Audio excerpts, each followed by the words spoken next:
볼 수도 있었고 뭐 그럴 수도 있었겠지만 저희 충청북도 같은 경우는 기존에 거점형으로 운영되어 있는 사례가 전혀 없었어요. 그리고 타도에 있는 운영하고 있는 학교에 가서 자료를 좀 요청하려고 했을 경우는 공문 처리하고 와서 직접 가져가라 이런 경우도 있었기 때문에 사례를 미리 모으고 아이디어를 모으기는 쉽지는 않았어요. 하지만 지난 2008년 7월 달에 공주대학교에서 그 거점형 운영의 구축을 위한 현장 포럼이 있었어요. 그때 발표자분들께서 타도 부산이라던가 아주 멀리 지역에 있는 학교의 운영 사례와 또 나라에서 어떤 방향을 추진해 줬으면 좋겠다라는 그냥 가이드라인을 제시해 주셨기 때문에 저희가 운영할 때 좀 방향을 빨리 잡고 접근을 좀 쉽게 했던 것 같아요. 네.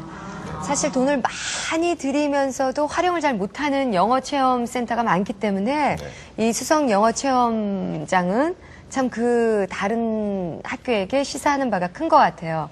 온라인 교육도 실시하던데 그것도 좀 설명해 주시죠. 예, 저 체험센터에서 아이들이 직접 와서 하는 교육이 오프라인 교육이라면 저희 지역 아이들 같은 경우는 온라인 교육이 필요한 이유가 학교 버스가 통학의 유일한 수단이 되는 지역에 사는 아이들도 있었어요. 그러면 집에 가면 다시 나와서 어떤 활동을 하기가 굉장히 어렵거든요. 그렇죠.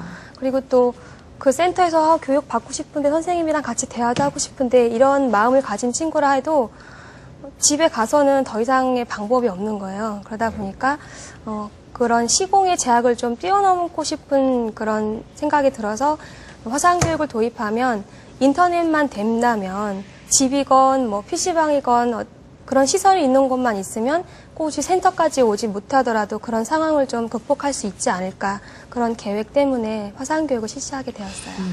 참 이경희 선생님을 비롯해서 많은 선생님들이 이렇게 적극적으로 열심히 이제 노력을 하셨는데 문제는 선생님이 이렇게 노력한 거에 대한 학생들의 반응, 피드백이 상당히 중요하거든요. 그래서 얼마 전에 이 학생들과 학부모님들 대상으로 설문조사를 하셨다고 하는데 어떤 결과가 나왔나요? 설문조사 결과 가운데에서 미흡하다, 그렇지 않다, 만족스럽다, 매우 만족스럽다 이런 결과와 함께 어떤 의견을 남긴다거나 건의사항이 있으면 적을 수 있는 그런 란도 한번 마련해봐서 설문조사 결과를 받아봤어요. 학생들은 일단 우선은 굉장히 재미있다, 흥미있다라는 부분이 거의 대부분의 반응이었고요. 네. 일단 이런 흥미 같은 것이 아이들이 있어준다면 학습 안으로 끌어들일 수 있는 그런 방안이 될 수 있다고 생각이 들었고 의외로 저희가 사실 운영 기간이 3개월 남짓 정도밖에 되지 않는 기간이었어요. 어떻게 생각하면 그동안의 지금까지의 교육은 시범적이라고도 볼 수 있지만 저희가 생각했던 것보다 학생들이나 학부모님들 반응 굉장히 뜨거웠어요. 그래서 이런 시설이 왜 이제 생겼느냐. 우리 아이가 갔다 와서 너무너무 좋아한다. 이게 단발성에 그치지 않고 좀 지속적으로 되었으면 좋겠다. 이런 반응들이 많아서 저희 수성영어체험센터에서 할 일이 굉장히 많구나 이제 이런 생각도 들었습니다. 네. 참 잘 돼 있었습니다. 수성영어체험센터를 우리 얘기 나눠봤고 이번에는 기산영어체험센터로 넘어가 보죠.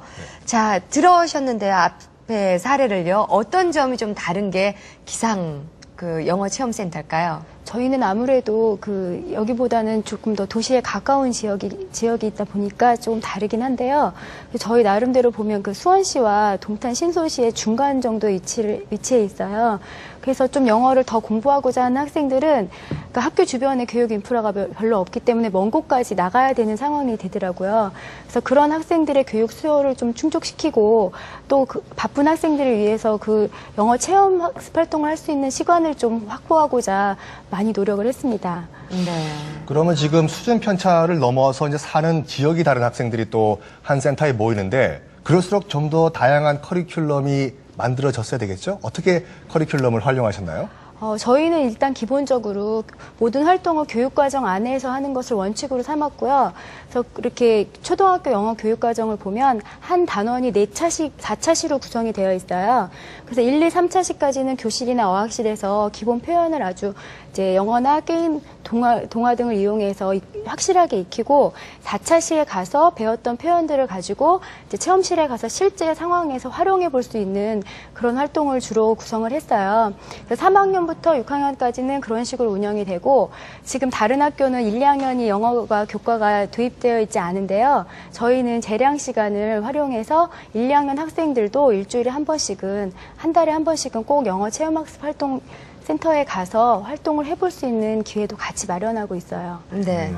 기산 그 영어 체험 센터 그 교실에서 눈에 띄는 게 바로 역할극이에요. 뭐든지 실제 상황처럼 이렇게 대화하도록 유도를 하시는데 그렇게 한 특별한 이유가 있습니까? 예, 제가 영어를 가르치다 보니까 학생들에게서 좀 이렇게 한 가지 현상, 공통되는 현상이 나타났어요.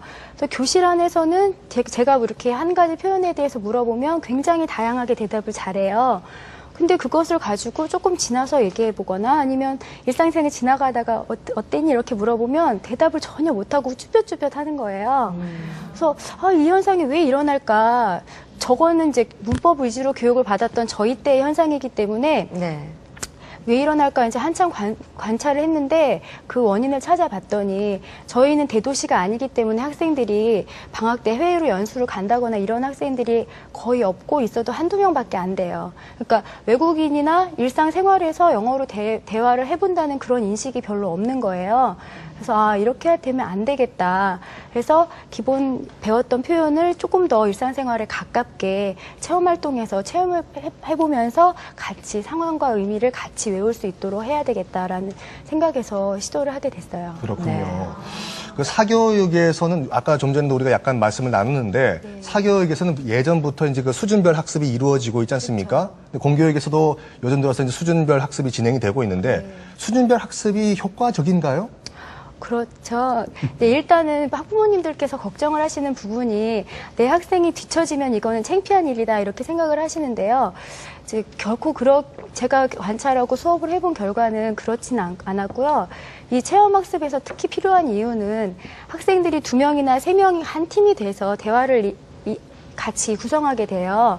근데 비슷한 수준의 학생들은 괜찮은데 수준이 너무 높은 학생과 너무 낮은 학생이 같이 짝이 되었을 경우에는 서로 상대방에게 안 좋은 영향을 미치는 거예요. 수준이 낮은 학생 같은 경우에는 똑같은 것을 계속 반복을 해서 좀 확실하게 익힐 수 있는 기회가 더 많이 필요하고 수준이 높은 학생들 같은 경우에는 조금 더 발전된 활동으로 나가야 되는데 서로 학습의 흥미도가 떨어지더라고요. 그래서 이래서는 안 되겠다. 그래서 제가 1차시부터 3차시까지 수업을 할 때 학생들이 그 수업을 자세하게 메모를 해놨다가 4차시가 되면 비슷한 학생들끼리 짝을 지어주게 됩니다. 그래서 근데 거기서 끝이지 않고 이제 저희가 체험실 수업을 하게 되면 원어민 선생님과 제가 반을 분할해서 양쪽에서 수업을 동시에 이루어지도록 하거든요. 그래서 조금 잘하는 팀의 학생들은 명수를 좀 많이 하고 좀 부족한 학생들은 명수를 적게 해서 교사의 지도가 조금 더 많이 될 수 있도록 하고요. 계속 이렇게 1시간 내내 하는 것이 아니고 15분 정도는 이렇게 활동을 하다가 다시 활동을 바꾸어서 각자 수준에서 심화된 활동으로 들어갈 수 있도록 그런 활동으로 이루어지고 있습니다. 네, 여러 가지 많은 방법을 이렇게 해보시는데 네. 수준별로 하니까 훨씬 더 가르치는 분, 또 배우는 학생들도 좋은데요. 끝나고 나서 놀리진 않나요? 제 영어 하급반에야 뭐 이런 게 없나요? 그런 거는 별로 없고요. 사실 수준 차이라도 그렇게 많이 차이는 나진 않고요. 처음에 제가 이제 역할극 하고 이제 체험 학습을 할 때 실수를 하면 학생들이 웃잖아요. 그것을 철저하게 금지를 시켰어요. 왜냐하면 나도 실수할 수도 있고 상대방도 실수를 할 수 있기 때문에 그래서 지금 분위기는 서로 뭐 그런 수준에 대해서 놀린다기보다는 자기 수준에서 조금 더 자신감을 가지고 할 수 있는 상태가 된 것 같아요. 네, 참 다행이네요. 자, 그동안 기산초등학교 영어체험센터가 학교 영어 수업에 있어서 어떤 역할을 얼만큼 해줬는지 좀 말씀해 주세요. 일단은 학생들이 가장 큰 변화를 보였는데요. 아까 말씀드렸지만 교실 바깥에서 영어 단어로 말하기가 힘들어하던 그런 학생들이요. 지금은 아주 긴 상황이 돼도 그걸 수월하게 잘하는 거예요. 그래서 이 학생들의 변화를 보고 또 학부모님들도 보통 학교 영어 교육이라고 하면 부실하지 않을까 이런 우려를 많이 하시는데 학교 교육에서도 이렇게 교육을 잘 받을 수 있구나 이런 믿음을 가지시게 된 것 같아요. 그렇군요. 자, 이번엔 우리 배우 황보라 씨 닮은 우리 이경희 선생님 수성영어체험센터 성과 자랑 좀 해주세요. 저희 학교 같은 경우는 성과라기보다는 아까 말씀드렸다시피 운영 기간이 아주 길지 않기 때문에 저희 지역 주민들과 지역 학생들을 위해서 어떻게 하면 좀 더 윤택하게 할 수 있을까 이런 생각 때문에 운영이 됐던 거기